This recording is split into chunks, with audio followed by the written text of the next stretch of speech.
Okay, well, moving along, and hopefully the people who are just getting their coffee cups filled up are coming back in fairly rapidly now. So we're going to continue now. We've heard about something about the ancestors and women challenging the status quo then. So now we're going to have a panel discussion about women challenging the status quo now. And this panel is going to be moderated. I'm going to just read out people's names and they're going to come up and occupy these seats. We've got Beck Blurton, who's the Managing Director of her own organisation, First Nations Affairs, and she's also a member of the WCC Steering Circle, and Beck's going to moderate this session. We've got Victoria McKenzie-McHarg, who's the CEO of Women's Environmental Leadership Australia. I'm just going to go on to the next slide, which is a bit fancier. We've got Sharon Burrow, who's a global advocate for human rights, climate action and a just transition, and convener of a group called Women Leading on Climate. And we've got Ashley Streeter-Jones, who's the founder of a wonderful organisation called Raise Our Voice Australia. And online we have Professor Susan Harris-Rimmer, who's a champion of human rights, climate justice, intergenerational justice and gender equality. So I'm handing over now to Beck to moderate the panel. Sorry. Thanks, Janet. Can everyone hear me? Yes, I can hear myself too.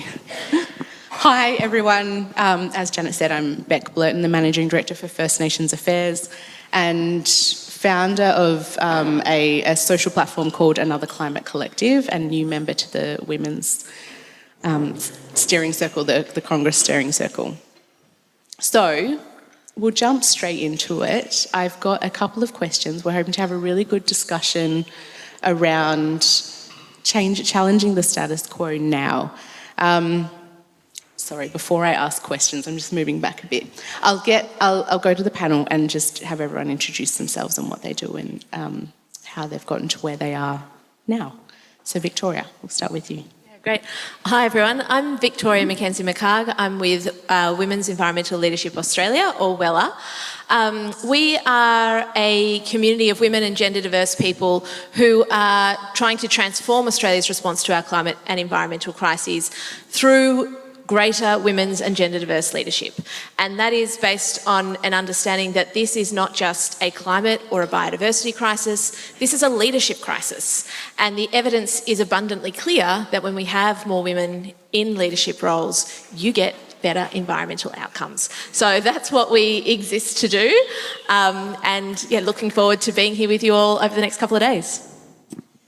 Thank you, Victoria. I'm Sharon Burrow, and I wanted to thank Sue because Louisa Lawson's been a long time inspiration for me. Started my life as a teacher, but been a Labor leader nationally and internationally for more than 30 years, and indeed, you know, an angry optimist. Nell and I had a conversation earlier, but we actually also decided we were both militant agnostics, so we have lots in common, no matter where you stood on that ground this morning. But having been a campaigner for all of my life, an organiser, how could I not be, Christiana Figueres's words, angry and optimistic at the same time? Because I wanted to, before I just say a couple of things about why I'm here, Janet, and to the women's voices this morning, I wanted to acknowledge the power of women's activism, but the peace movement in particular.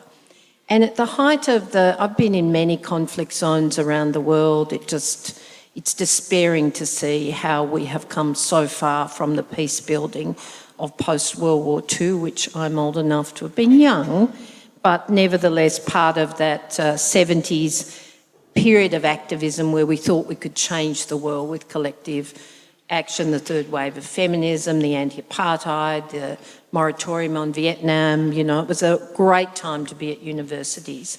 And of course, Gough Whitlam had thrown open the universities to women, well, to everybody, but women flooded in the gates.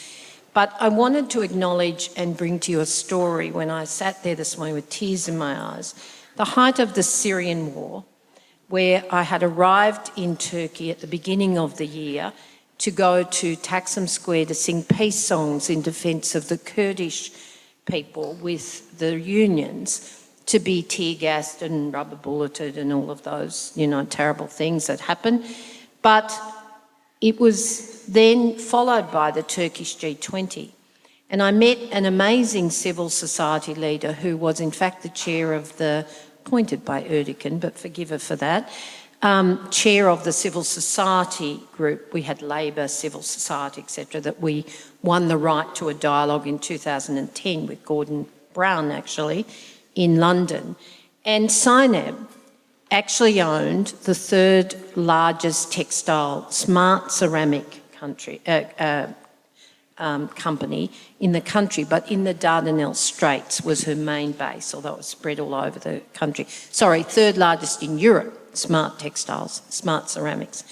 But she lived in the Dardanelles Straits, and I'd never wanted to go to Gallipoli because for me it was a symbol of the futility of war and the fact that it was the most stupid strategic decision by a man in charge of, you all know who, Winston Churchill, sending people in just to die. And when you looked at that geography.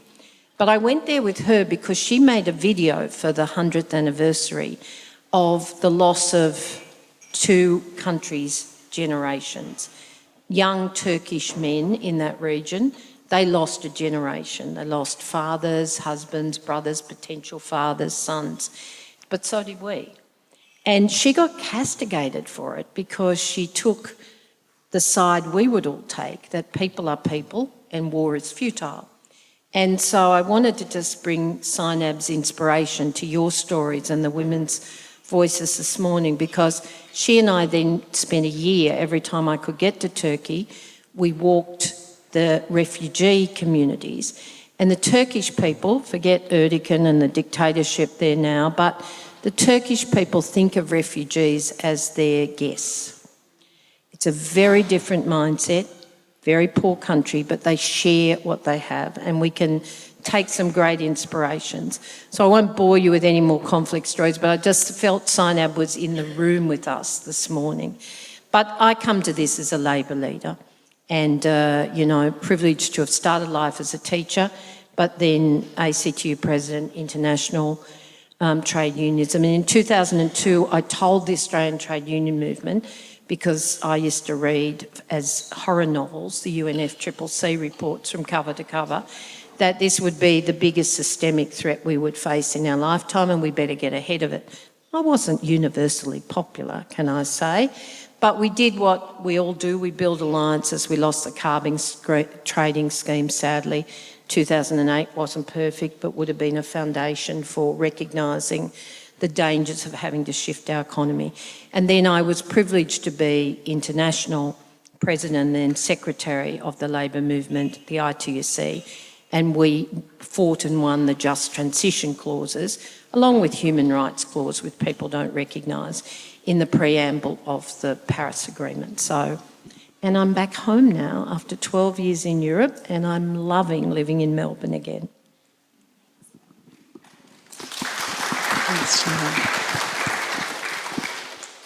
Hi everyone, thank you so much for having me. My name is Ashley Streeter-Jones. Ash is fine, we're all friends here. And I run an organisation called Raise Our Voice Australia. We're a volunteer-run social enterprise, and we exist to mobilise young women and gender diverse people to transform policy and politics. We do this through education and training, campaigns, community and research. And actually my journey to founding Raise Our Voice Australia, or ROVA if we're on nickname terms, was very much born out of the 2019-2020 bushfires. I was living in Canberra at the time and had driven back from Canberra to Melbourne for the Christmas break. The bushfires had started before we broke for Christmas, but in particular driving back from Melbourne to the ACT, my partner and I were driving through parts of the road that were still on fire. And we got back to Canberra and it was apocalyptic. I'm sure many of us remember that time or have experienced other climate disasters. The air was thick and toxic, and it was not safe to be outside. People were being sent home from work for nausea, for fatigue, for dizziness, for vomiting. But the reality was we were sending them back to their own homes, which weren't necessarily better.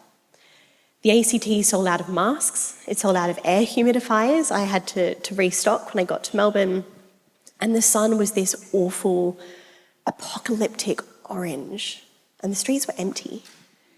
And as I was driving back from Melbourne to Canberra, I kept saying to my partner, would we be here today if some of these incredible young activists, people that I've worked with for the last 7 years, I've spent my career working with passionate young people. If some of these passionate young people were sitting in our halls of government as our political leaders, making decisions on our climate policy. And maybe the answer is yes, but, maybe the answer is no. But part of the reason that I started Raise Our Voice Australia is because I firmly believe that we need to work with young people who have this passion, who have this incredible energy. And I can bring my experience, having worked from issue-based political campaigning and also from governments, to make sure that they have all the tools in their toolkit so that when they think about the change they want to catalyse, they know which one to use. They know how to affect change in these systems. And over the last 5 years of running Raise Our Voice Australia, through our flagship campaign, Raise Our Voice in Parliament, where we partner with politicians who commit to reading speeches written by young people that they represent in federal parliament, time and time again, it's a want for climate action. It's a want for meaningful climate action, to move past these platitudes, to make a meaningful contribution and really shift the dial on this. So that's how I came to be here, and really my passion for making strong climate change. Thanks, Ashley. Strong change for the climate. Susan, we'll pass to you. Hi everyone, can you hear me okay? Hi from Jagger and Turrbal Land in Meanjin. I'm so sorry I couldn't be with you today, but it was the right call because it's flooding again. So yeah, it's been a really rough start to the year up here in Queensland, and that I guess is part of my story. So I'm from Coonabarabran in New South Wales. I always, if I want to get a laugh, I used to say, hi, I'm a human rights lawyer from Coonabarabran. Everyone thinks that's hilarious. I am the only one, it's true. And I went to high school in Lismore, where I was part of the flood team at Trinity College. Coonabarabran has always been usually affected by drought.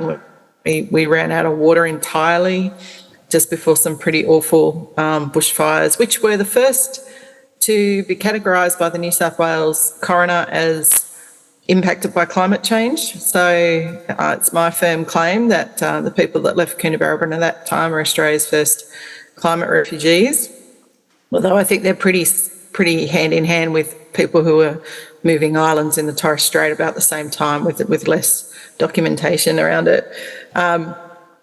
So for someone from Coonabarabran who's used to fires and running out of water all the time, and then moving to Lismore, where there's unfortunately all too much water at particular instances, and then went to do my university in Brisbane.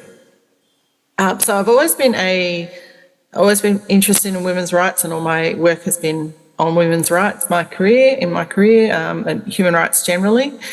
But about, I guess, 6 or 7 years ago, I just said, all I can really do is, academics have this one superpower, which is the decision on what they write about and where they put their research time and energy. It might not seem like a lot of power, but it actually is. You're one of the few professions where you are, in fact, paid to read and to think. So I decided that even though I'd kind of knew a fair amount about women's rights at this time, I was going to re-educate myself to try to figure out how gender was going to interact with climate change, and I started reading all the IPCC reports and even FCCC reports, a lot of very alienating scientific literature. And I thought it couldn't be worse than the macroeconomic policy stuff Sharon and I had to put up with at the G20. But it's probably right up there. So that's the first thing I'm going to talk about. Like, don't be alienated by the language. Don't let those scientists. Scientists are your friends, but they're not always great at giving you information in useful or relatable ways. So we have to do a lot of translation for people, and I think that's been part of it. And then the anti-science people are very, very good at relatable misinformation. So we have to just be really thinking all the time about the way we pass and think about climate information. And we already know all the range of ways gender disinformation hits the planet. So then I decided I was going to go full pelt, and I'm a very place-based person, so I decided to go full pelt on climate change in Queensland in particular. That was also, because of COVID, the only place I could go. So I've done 2 deep listening tours of Queensland, the first one around climate justice, so that meant going to regional shows like the Mount Isa show and putting up a little stall saying, "Talk to me about climate justice," which was extremely enlightening and a little scary. And then this last time I was doing a review of the Human Rights Act for the then Queensland Attorney General. The government has changed. They released a report a couple of days ago. It's called Placing People at the Heart of Policy. It's got a beautiful Indigenous artist called Dylan Mooney, who's a total legend. Highly recommend following him and supporting him. Wonderful First Nations artist. And I use this cover because Dylan, this is a grevillea, and it's actually a very subtle way of saying that Indigenous plants survive introduced species. This is about survival, and I love that as a metaphor for human rights in Queensland. It's always about, just the long struggle. So in that process, we wanted to recommend a right to a clean, health and safe environment based on what people were telling us, and a right to live free of gender-based violence. These 2 things are intimately connected.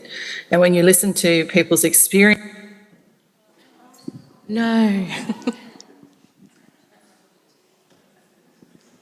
Should we give it a second?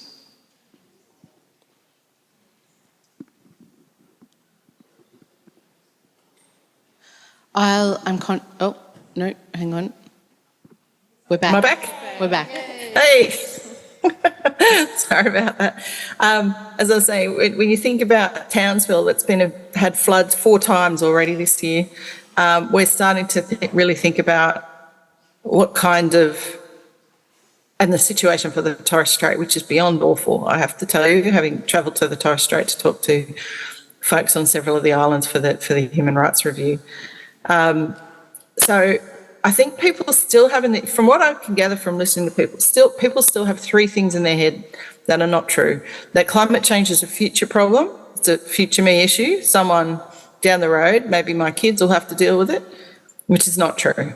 It's happening now. It's happening in quite terrifying acceleration, but even more, I think, than scientists expected. So that's the first thing. And then they think that it's happening to people overseas and not them. So they'll say, "Oh, that's terrible for the Pacific Islands," but they don't think about the Torres Strait Islands or, just generally people in their own home. And they should be able to think of both. We want to also have solidarity with our neighbours as well, right? It's not a us, them, it's all of us together. And then the third thing they think is that's something that will affect the car I drive or my energy needs, but they don't think about it in terms of their human rights or the way that they operate as a woman in the world. And they don't really think about how it's going to affect their caring relationships with their grandkids and their great-grandkids, if they're so lucky to have them. So I think part of our job is to make sure people are really thinking about those 3 frames, that it's now, that it's here, and that it affects every part of your life.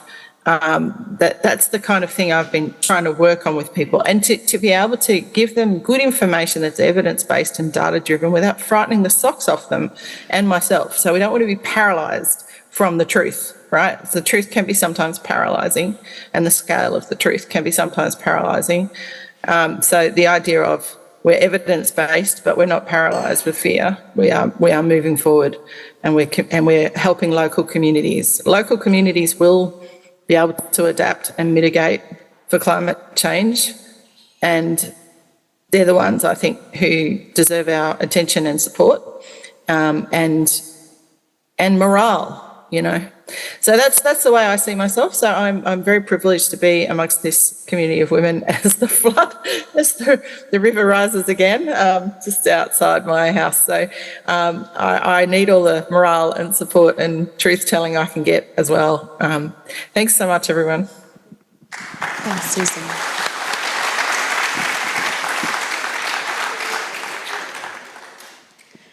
I'm conscious I didn't give a proper introduction to myself, sorry. I've also got my 5-year-old here, so we've travelled from Sydney for the weekend, so I keep looking over in your direction. I'm sorry, I'm not just looking over you. So I'm a Noongar woman from Perth. My people are Balladong and Wadjuk people, and I've been working in Indigenous affairs. Gosh, I feel like if you're First Nations, it's your whole life, but officially for about 20 years. My firm, I have a consulting firm, First Nations Affairs, and we predominantly support climate-focused organisations in integrating or considering First Nations impacts in their programs or their initiatives. I had the privilege, maybe, to do some work with the Climate Change Authority last year in understanding First Nations impacts in sector pathways. So looking at a just transition and what is the just aspect of that. You know, if we're looking ahead to 2035 and wanting to rapidly reduce emissions, what are all the different players to get there? Who are all the key stakeholders, I suppose, and where do First Nations fit in that? And it was mind-boggling that was the first year, last year was the first year that regional and remote communities especially had been properly considered in a just transition from a government department. So yeah, in all of this, I am on a mission and doing everything that I can to bring my network. So I predominantly work with traditional owners, First Nations that are involved in their communities, they're members of their ACOs, they're Aboriginal community controlled organisations, they have plans for their country, for their people. I'm part of mine as well. Literally this month, we've just had our land management strategy approved by our board, which is really exciting.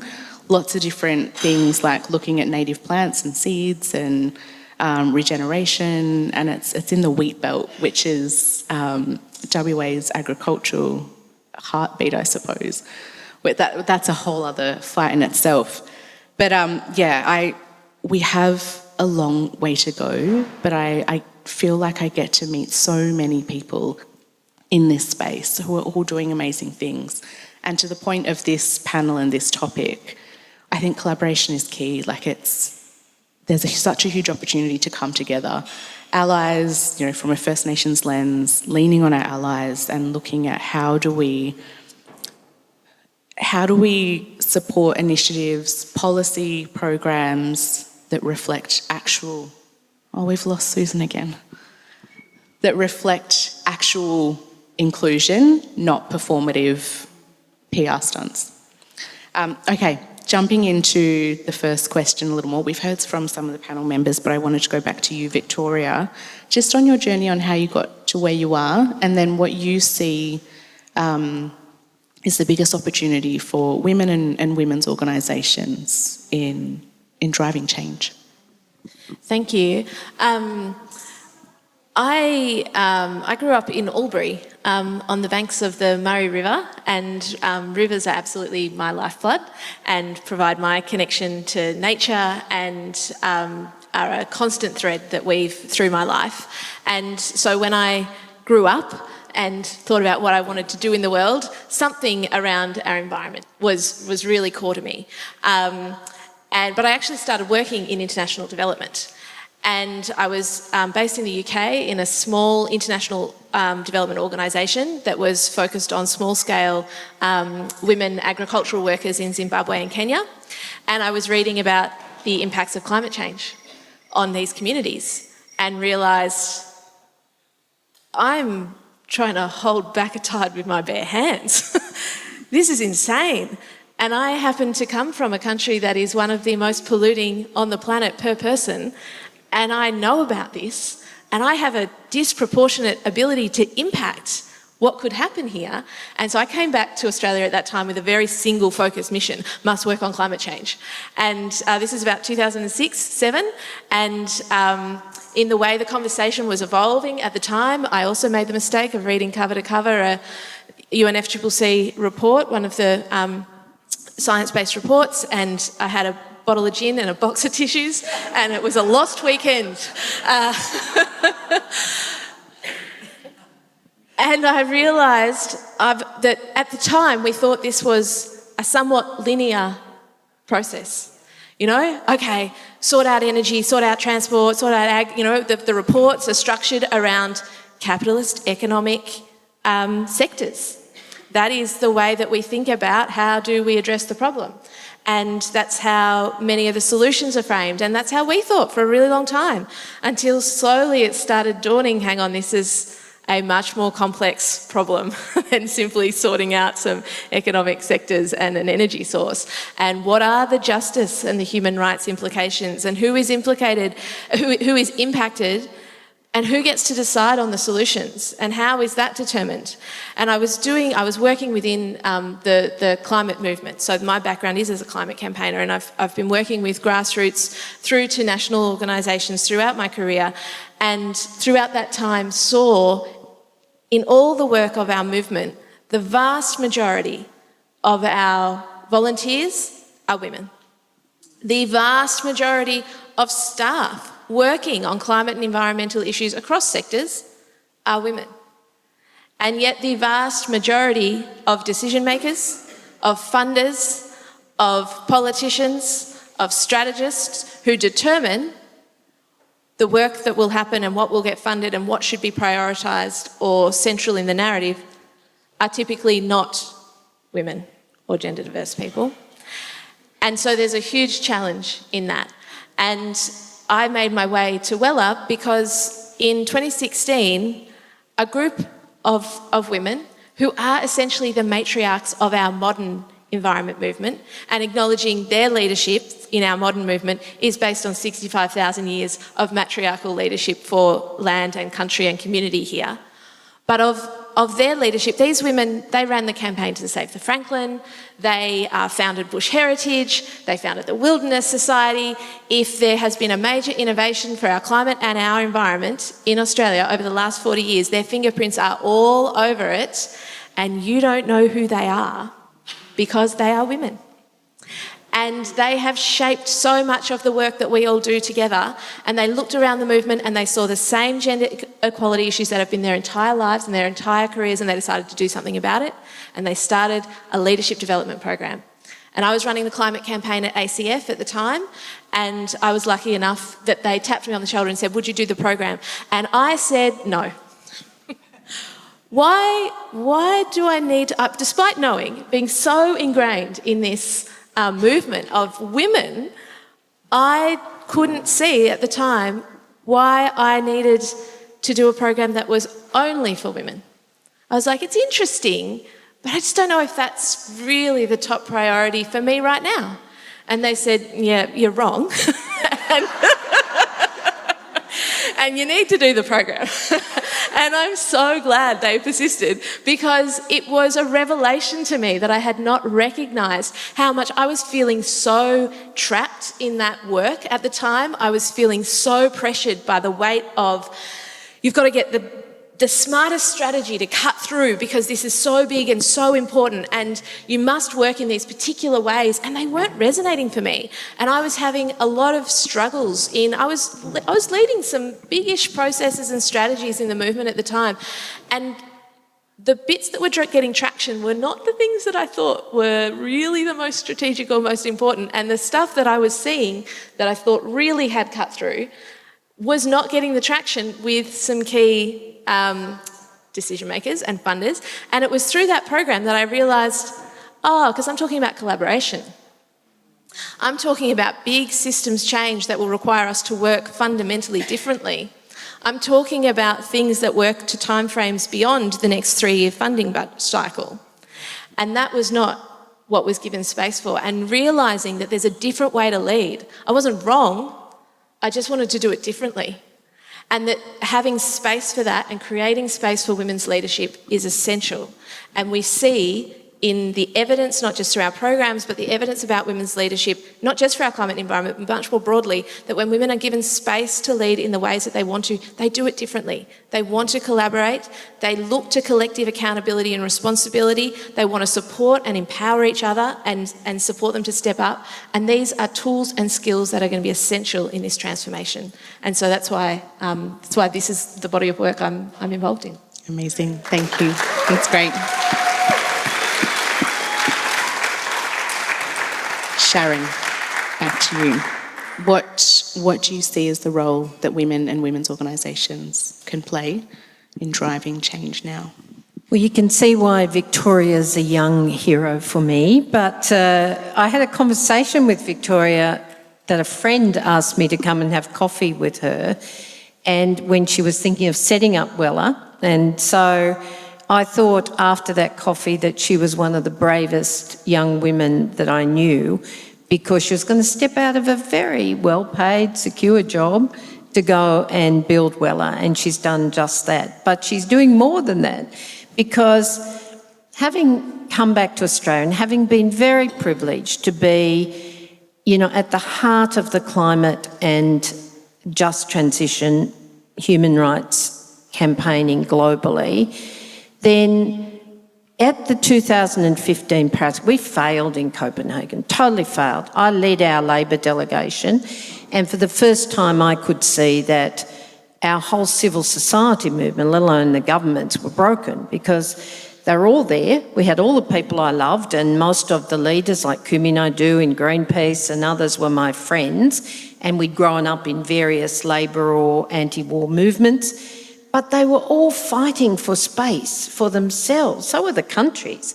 And they were all doing press about their idea, their big idea. There was no collaboration, even though we had tried. And it was a disaster. You watched not just the leaders walk away from the table, but in fact civil society. And there was one infamous night where we camped out in the centre all night, and one of the Australian team actually, and I won't say who it is, but it was a young man, and I'd argued with him, very influential, but argued with him over the years about the way in which they were campaigning. And he got up, we'd all been half asleep on the floor, and he said, "Sharon, I get it. I now get it. It's about unity, isn't it?" And I said, "Yes." But then, because I was in that privileged space, I got together before Rio, all of the major aid development groups, 8 of us, the big 8 we used to call ourselves, around my dining room table in Brussels, and said, "Guys, I'm going to give up any demand from Labor if we can get 5 core demands on the table from all of us." They said, "You would do that?" I said, "Yeah, because your ambitions are our ambitions. Workers can't live in a world that has no jobs, no secure work, no human rights, etc." They couldn't do it. We got to Rio. We did get the Sustainable Development Goals out of it, but that was a huge, it's inspirational, but huge and ambiguous kind of piece. But at one point, we could have won oceans, and Kumi Naidoo was leading it. So again, we got the people together and said, "Look, you can fight about what you want, you can have the perfect solutions, but while you're trying to make the perfect the enemy of the good, can we just support Kumi on oceans?" Couldn't do it. And we're still fighting about oceans as part of the climate movement today, and the acidification and the boiling of the oceans and the destruction of our marine. I'll tell you something. But so I was privileged in 2015 then to have broken through that, because you just had to build the alliances, and I'm proud to say most of them are women. And we had, again, the aid and the development groups and so on, but we also had progressive business, because by then I'd realised that there are people out there who understood that there's no business on a dead planet. If there's no jobs on a dead planet, which was our mantra, there's no business, there's no civil society, there's no community, etc. So we had an alliance, but we also had a group of women, and they were called the Lionesses. They called themselves the Lionesses. But they were women who were part of civil society, part of intergovernmental movements, very powerful women in their own right, but collectively a voice to be recognised. People like Mary Robinson, who's been a long time international mentor for me, and Laurence Toubiana, who happened to be the French climate ambassador, who I still support Laurence at the moment in her ECF work, the European Climate Foundation. And there were many. Rachel Kite from Energy for All out of the UN by then, but come from the World Bank, now the climate envoy for the UK. Brilliant women. And we caucused regularly. Now, I sat on the outside as a Labor leader, but, we all had our roles. And we won, because every time there was a disaster or the High Ambition Coalition was breaking up, the government coalition, we'd all get in and do our bit. Or indeed, we got Keep 1.5 alive for the small island states, because we supported them. Mary Robinson was a huge champion of the small island states. And so in that environment, the Lionesses actually had a huge impact, and it helped me win the campaign for just transition, and all of us win on human rights. And those two things have brought together some of the climate justice movements, and we're still struggling for the transition that Victoria just talked about. How do we, all transitions local. Yes, it's got a global ambition, but all transitions local. We're sitting in a brilliantly collective community here in Castlemaine.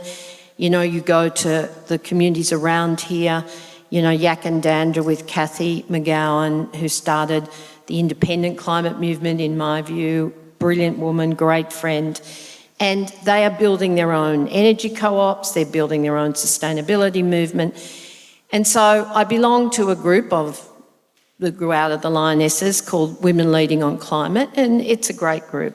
It's internationally, they're my friends, they've had a huge impact. But when they said, so Sharon, if Australia's going to get the COP, will you actually build a coalition of women in Australia? I said, no. I said, what I will do is I will find a partner, and we will invite and co-design an informal network of all women who want to join, because there's so much good going on here. We don't need a formal organisation, not that the Lionesses are, or Women Leading on Climate. We need grassroots women, we need leaders, we need the Women's Climate Congress, and Janet was one of the first people I talked to about this in Canberra. So Victoria, I went to Victoria and I said, Victoria, I'm now I'm still working very hard, but I'm 70. I'm not going to start an organisation. Anyway, I wouldn't have that kind of, hubris to come back to a country I've been away from for 12 years. I loved it dearly and I want to give back. But to pretend that we're going to start something new, there's all these wonderful organisations. But could we get Wella to be the hub? Would you be interested for building an informal network? And Victoria said yes. Yeah, well, when Sharon Barrow gives you a call, you say yes. So, well, I would say the same about Mary Robinson. I say the same thing about Joan Kerner. When Joan Kerner would ring me, or when Mary rings me, I just go, oh no, it's going to mean work. But I'm going to tell you a couple of things. We are co-designing this network by inviting people in to our houses, for dinners, etc. And we've convened dinners in a number of capital cities. But we want to ask all of you to join, and all it requires is an email. But I'm going to tell you a couple of secrets, but you can't promote it because she's under contract. Jane Fonda's going to be here in June, and while we may have to wait till she's back, we're going to have a big online event sometime in the middle of the year after we've got through a whole series of conversations. and Jane will feature. And I want to tell you the story about Jane if I can. I met Jane a few years... A bit long, yeah, okay. I met Jane a few years ago and I walked at her invitation into her house and she held up a book by Stiglitz saying, Sharon, can we get here? It was about reshaping our economy. I said, we have to. Then she held up a book on climate and said, you know, have we lost? Are we out of time? And I said, you can't think like that. And then we talked and she used to say, she used to at that point on every Friday she'd go and demonstrate on climate outside the White House and get arrested. And she'd say, Sharon, you have to come and get arrested with me. And I'd say to my staff, I'm going to get arrested with Jane outside. They'd say, no, you're not. You'll never get back into the US. You have to be able to get back into the US. I'd say, but I want to get arrested with Jane. So Jane's going to be here in June under contract, but we will rope her in and have a conversation. And Mary Robinson, who started this connected movement, which we will join up with, is called Dandelion, the Dandelion movement. I didn't wear it, but there's a yellow dandelion. Mary will tell you the story, but it grows on every continent. It's a pest. You know, it's pretty though, and when you blow it, it just spreads of its own volition. And we want all women working on feminist, climate, community issues to join. She's going to be here in September. So we've got a great set of line-up for inspiration, but really the real inspiration and the real work is us honouring all of you.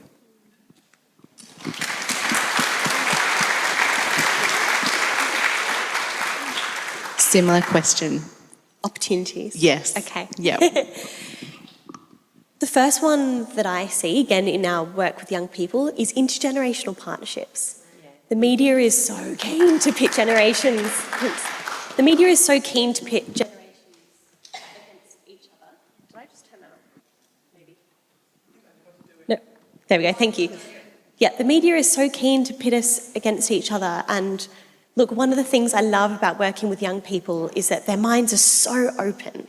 You know, they haven't learnt yet to constrain their thinking into the ways that the world exists. We talk a lot about young activists getting to stand on the shoulders of those who come before them. And yes, that's true, but we also get to hold your hand and walk next to each other in partnership. I think we've got so much to learn from people who've got incredible experience in this space. And maybe some of the more experienced activists have an opportunity to come back to their roots, to make some of that audacious change that maybe has fallen off a little bit over the years. And I love that opportunity that comes with working with passionate young people. Second, I think, again, is that accountability. We do live in a democracy, and although at times that democracy can feel a bit fraught, and I, in my work, think a lot about strengthening and strong democracies, when we work together, we play an important role in holding our leaders to account. And again, that comes back to working in an ecosystem. But also, I have spent time working for government and thinking about climate with a gender lens, when actually we need a whole bunch of lenses applied over the top of our policy. We can't assume that policy impacts everybody the same. It doesn't. We need to keep gender lens in there. We need to approach policy from the perspective of people with a diverse range of lived experiences. And I think in our work, and again through perhaps putting a gender lens on climate work, we have a role to play in reminding our leaders that policies do not impact everybody the same way. And we have to be cognizant of the climate outcomes, really, that we need in our communities, and our role in making those happen. The last one I'd say, again, is just emphasising that point of the ecosystem. This problem is so broad and so vast, and I think a lot about this ecosystem piece, and that we're over here solving this one particular part of this problem. And part of what helps me keep my boundaries around the work I'm doing, which sometimes I do really well and sometimes I don't, but it's chatting to other people doing work in similar spaces. And if I start going, oh my gosh, I really feel like we should be doing some things in this area over here, but if I start doing that, it means that I'm not going to do my piece so well, I can take solace in knowing that there are people, there are movements, there are organisations out there actually doing that piece of the puzzle really well. And what we can do is we can partner, we can amplify, We can share resources if possible. I think it's fair to say that this work is very under-resourced. We are always fighting for airtime, for money, to keep ourselves going and sometimes to be able to afford to do this work. And I say this having just left my own stable, relatively well-paid full-time job to focus on doing this full-time. And so far, Raise Our Voice Australia is not funded. Everything I'm doing is as a volunteer. But we have to be able to afford through, our health. Thank you. This work is not going to shift overnight. We have to be able and be in a position to keep doing this, not just over 1 year or in that 3-year funding or policy cycle, but to think on these long-term horizons. And I truly think we'll get there perhaps with a bit more sustainability if we do come together, work in partnership, pool our resources, and sometimes when it feels dark, remind ourselves of why we got started and put that hope back into our work as well. Great points. Thanks, Ashley.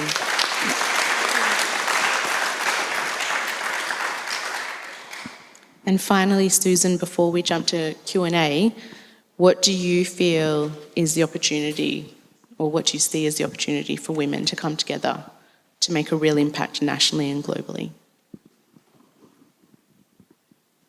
So to be a bit of a devil's advocate, I see a couple of barriers to that. So I want to be very frank about that today, because I feel like the women in this room have a lot of opportunities to overcome some of these challenges. So the first is to genuinely let First Nations organisations lead.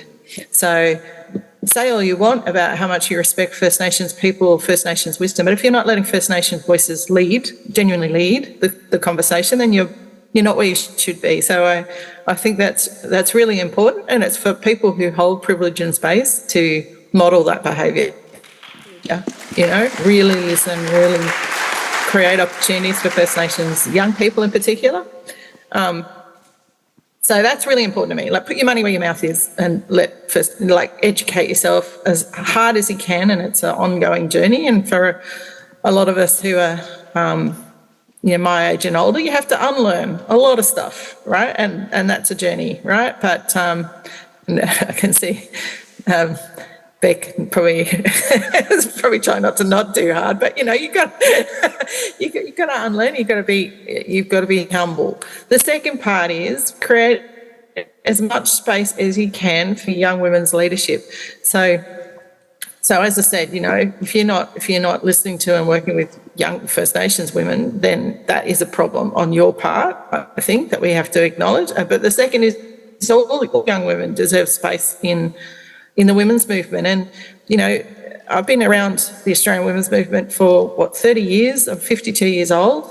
And many, there's not the generational change that I need to feel happy about. I'm not necessarily seeing paid opportunities for young women in the movement.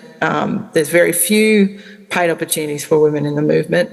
And so we lose all these amazing young women, So, again, our energy should be on creating paid pathways for young women to have leadership opportunities.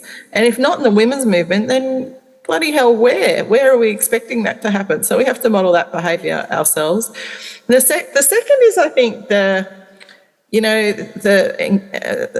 environmental movement and the women's movement have a long way to go to come together. So when I used to work for the aid agencies, we used to run a lot of the big environmental agencies that also had overseas programs. And, there was a big divide between kind of what I would call people focused on gender and people focused on the environment. And there wasn't a lot of overlap or even discussion. So that space could get a hell of a lot better. So I think that idea of women's organisations and climate organisations, or environmental organisations in particular, coming together is really, really important. Like, if we can get our own house in order to show that we understand the connections between our movements, that's really, really important. And of course, this is part of what Janet is trying to build here. This is the sort of work Victoria does on a regular basis. And it's really hard, because people come from different organisations, have mandates that have been created in different ways. And so it can create a kind of inertia, I think, when you're trying to honour that mandate that's rooted in particular historical reasons. But we don't have time, you know, we have to accelerate the kind of transitions we need to accelerate. The other thing is my folk, the human rights folk. God, I love them, but we have been really crap, frankly, that's the only word, at dealing with more than human rights, you know, biodiversity, species rights. So most human rights people are also animal rights people, but I wouldn't say they've been great at dealing with the nexus between environment and human rights. And I include myself in that. So it just took us a long time to decentre the kinds of issues that we were so used to dealing with, the sort of civil and political rights stuff. It was hard for most of us to really understand economic, social rights, to really get into the right to housing and so forth, and then to widen that scope again to think about environmentalism and the rights of species, or to think about, how human rights and biodiversity issues and environmental protections work together in a really sophisticated way. It's coming, but it's still probably not where it needs to be. So we all have challenges, internal challenges, and there's a couple of them. They're very surmountable, and some, as I said, some of the organisations are doing really well, but that would be my real assessment on where Australia's at. If we're going to host a COP and we're going to have the kind of thought leadership that we need, we're going to have to get our house in order a little bit more. So I'm very grateful to hear that, we've got minds thinking about this, but and I'll do my best. But I can tell you, even in academia, the difference between people working on climate change issues and people working on social justice and gender equality issues are worlds apart, and they're both rapidly getting defunded. All the US has pulled all their research, the universities are starting to self-censor.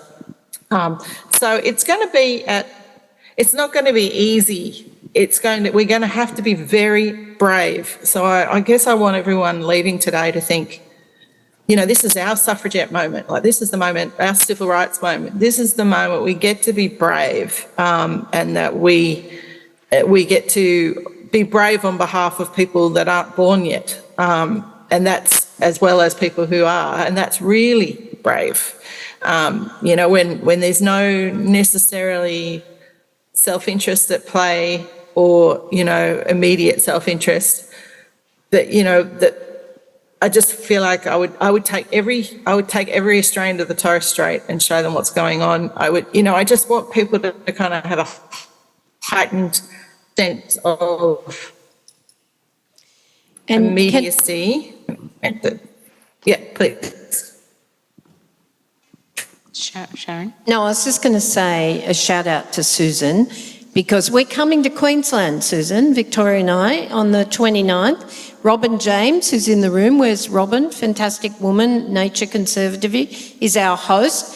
And we want to co-design some of these actions you're talking about with you and Robin and the Queensland women, just as we're doing in Melbourne and now Castlemaine, and Janet in Canberra, Perth, etc. So I've been a fan of Helen's for a long time, but we're coming, Helen. Watch out. You better be there. Susan, sorry. See, old brain. I've been up all night with Laurence Jubiana, and I had a melanoma cut out, so sorry about that. But Susan, we're coming. Great. I know, Beck, you want to move along to a Q&A, but I'm also aware that the risk of being the MC is that we don't get to hear from you. So I want to put the question back to you. What are the opportunities that you're seeing in this space from the various platforms in which you engage for women and First Nations women to be stepping up? Oh, too many. I was almost like, it's a good thing that they've got me to moderate. I think I have too many opinions sometimes. So much. I predominantly work with corporate, and I know, gross, but it is important. It's so much resource, it's influence, you look at some of the major shifts in our societies and they've been driven by corporations. And, as to touch on Trump, and the Trump administration, let's go there as well. Ew, gross. To me, it's depressing. Janet and I have had so many conversations when, we first found out, heard the news, and gosh, just the devastation week after week, it feels like. But flip that, reframe that, it's agitating and it's pushing a lot of big voices and a lot of good people and good organisations to go, no, we're going harder. Let's push back. And I feel the same way. And, even after The Voice in this country, God, I had booked a trip to New Zealand the very week after, and thought, yeah, perfect timing, I'll go and I'll refresh. I was depressed the whole time. It was so devastating. But not long after that, it's no, this is ridiculous. Like, for sure, okay, so a whole bunch of people that probably didn't really know the ins and outs of what that would have meant for Aboriginal people, Australia's first people, they voted no. But our fight isn't with Australians, it's with the Australian government. And that's where we need to be strategically coordinating our efforts and our pushback to get the things that we need to look after our people, to look after our country, and to do it in a way that upholds our traditions and our customs and our culture and keeps our people and our languages sustained, not just surviving, but thriving. So to take that very personal experience, I think that's the opportunity for women as well. I am seeing corporations try to navigate, and government, we're election year, yay, and media as well, you've got a lot of media that are baiting, either race baiting, climate baiting, and just coming out with outlandish ideas and headlines. But you scratch the surface and you have conversations amongst each other, amongst organisations. My network stretches far and wide, and I have people across the country that I talk to every week, just finger on the pulse, checking in, what's happening. And I feel like the people have the power. For me, we need to get strategic, and we need to pool efforts, and we need to push back. Yeah.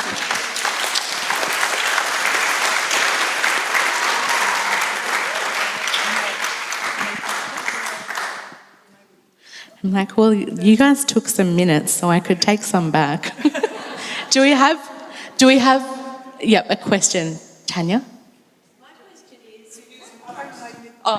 because otherwise the people... My question is, what kind of audits are there for movements to go, how effective are we, so that we get a baseline of all the organisations globally in order that there is stronger connection and to be able to identify where, the systems can connect? I don't think that's so hard.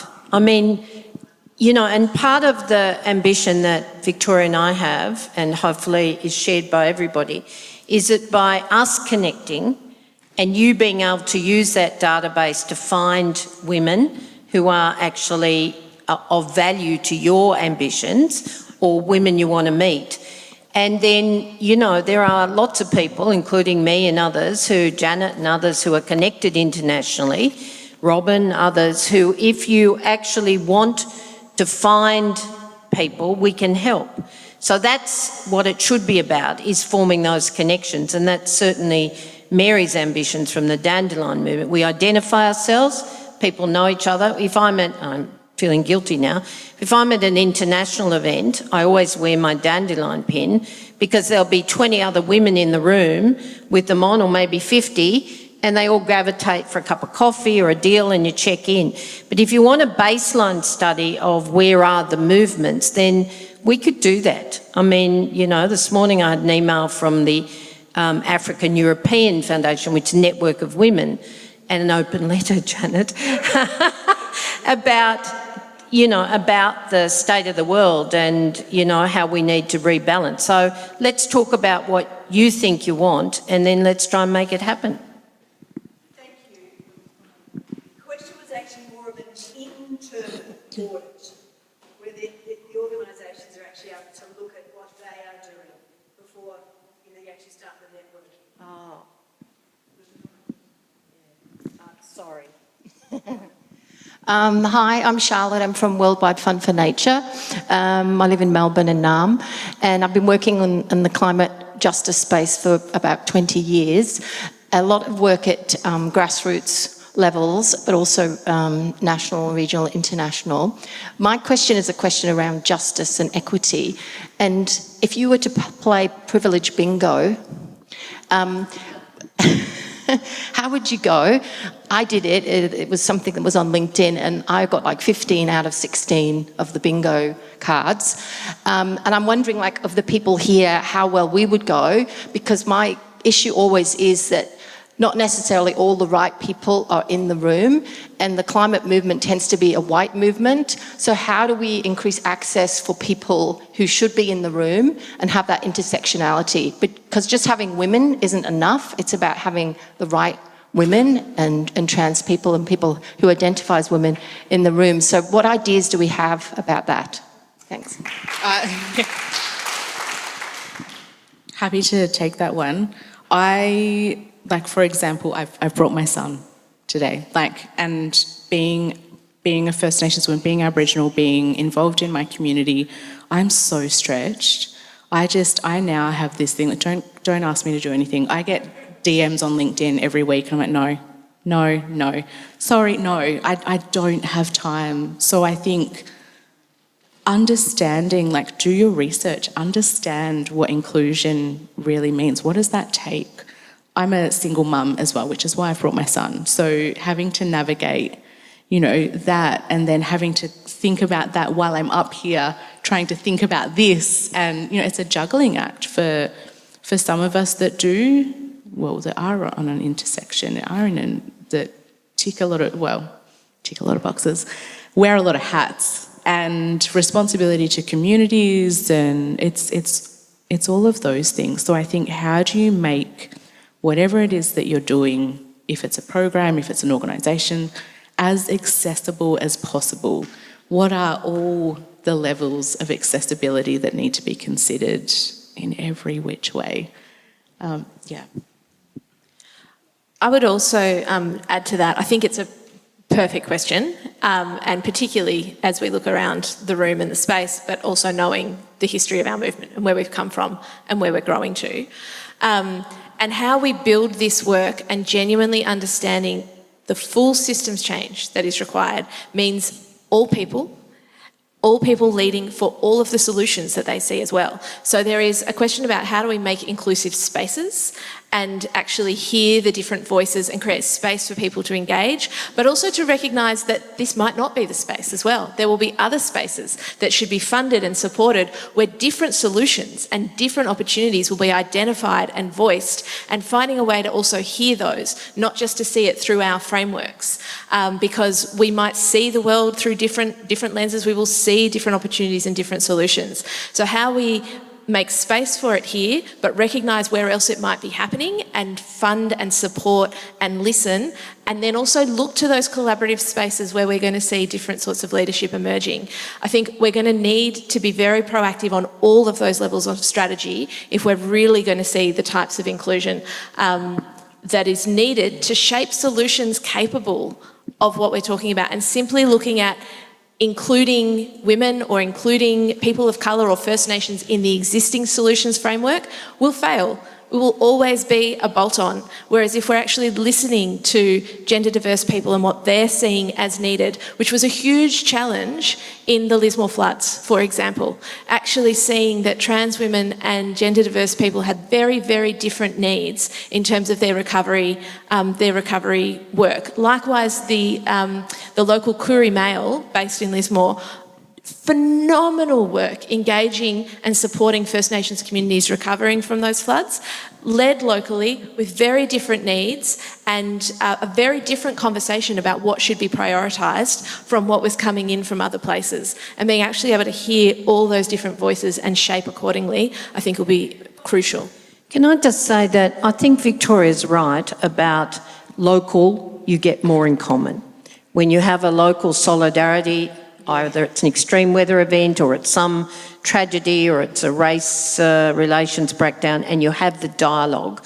And I've seen it all around the world where you actually bring people together around something that may appear very divisive on a political level, but when you get down to people who care about their communities, you can find the core of more in common and build around it. But I've also seen, I've been in, and it's a huge privilege, I absolutely accept that, but I've been privileged to listen to the movements of women in Africa and Latin America, in, the Middle East and all around the world where, there's a lot of male oppression, but I'll tell you what, there's a lot of strong, gutsy women, and they're not all white, and we shouldn't be all white in Australia because we're not a white country, but nevertheless, we've got to work on that here. But I do think you can take heart from the fact that inclusion is a way of life. You want to fight about the care economy, we started that in Latin America and Africa, not in Europe or Australia, although now it's a global movement. So, there are things you can do to diversify, and I agree totally. We've got to be humble enough, I think it was Susan's words, to find where we can work on our own inclusion. But I want to say two things today about solidarity, and I'll be very quick. I learned from Beverly that the Older Women's Network, I'll have to join this one, Beverly, actually is not funded, even though the men's sheds are funded that built their charter off the Old Women's Network, apparently. So that's something we can take on. And here we have intergenerational power that should be funded, and it's not funded. How can we actually feel the confidence that we are going to be good elders, an Indigenous term, if we're not actually connected and fighting for funding for the voices of young people, or, the leaders in the Torres Straits, or wherever you want to go from some of the messages today. So I genuinely think, and obviously it's in my DNA, but organising, and solidarity have many faces, and we've just got to find a way to continue to build on those strengths. Susan, did you want to add anything? We're keen to hear from Ash, I think. Yeah, Ash, you do. Yeah. I just think everything's been beautifully said. I think a very important question that I come back to in my change making, and sometimes I get this right, sometimes it requires a pivot. Am I the right person to be leading this? How do I relate to this particular issue? And actually, where do I need to step back and share my platform or pass the mic or focus on bringing someone else? Who's in the room, who's not in the room, how do we help them get there? But also, does that community want to be in the room? And again, accepting that not every room is for every person. And sometimes when we ask that question, we have to shift to meet somebody else or a different community where they're at, and continuing to think about that. But again, I think this is a lifelong journey for all change makers. We should be asking ourselves this question often, at multiple intervals, and continuing to pivot if we realise that we're not being as inclusive as we could be. Now, I've been hovering here because it would be lovely to carry on with this conversation, but we have other speakers coming on, and to sort of respect for them and the amount of time we're going to have, I think we will maybe conclude this panel here. And I just want to really thank all of our speakers here today, Beck and Victoria, Sharon, Ash and Sue online, for your wonderful contributions. And I'm sorry to sort of step in, but that's just the way we need to go to keep things moving along. Thank you.